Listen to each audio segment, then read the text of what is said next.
going to read a couple of poems, a few poems that have actually gotten published on Oddball magazine, and I want to thank Chad and Jason for that. So I'm going to begin with something called Ghetto Philosopher, for starters. And this was inspired by a family member who never graduated high school but has a lot of knowledge, and I'll leave it at that.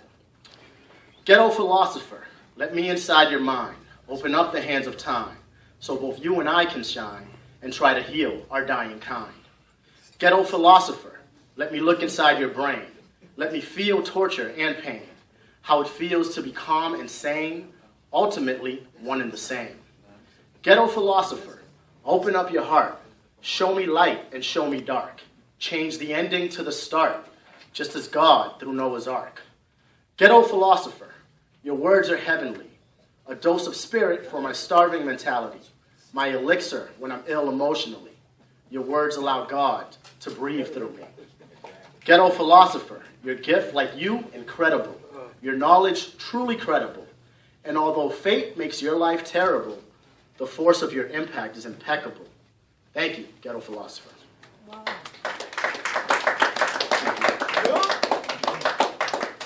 This next piece is actually something I wrote when I was a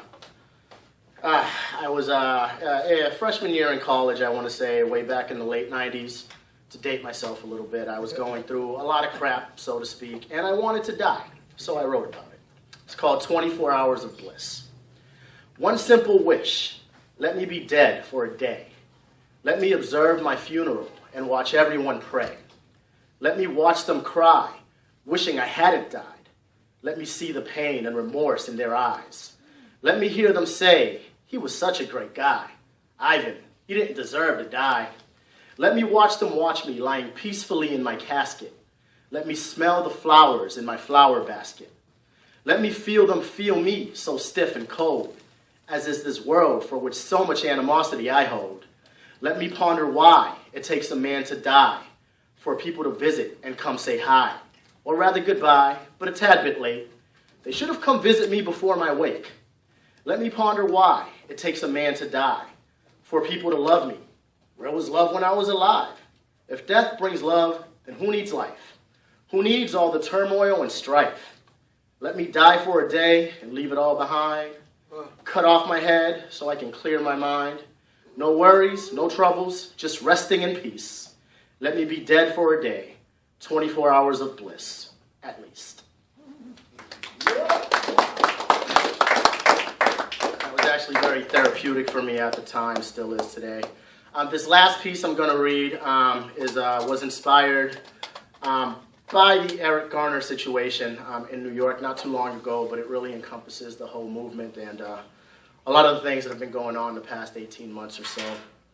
So it's called Grand Fury, and here it is. Can we take a moment of silence to reflect, pray, grieve, rest on those who could not breathe and whose last breath, choke, gasp, death, were taken way too soon and systematically were doomed? Can we take another moment to dissect? Hands up, shots. All the forces in play that led to conflicts. Race, class, cops. Where law enforcement must enforce the status quo by using force, let's take a moment to outright reject, serve and protect. That officers treat us as citizens, we're not privileged.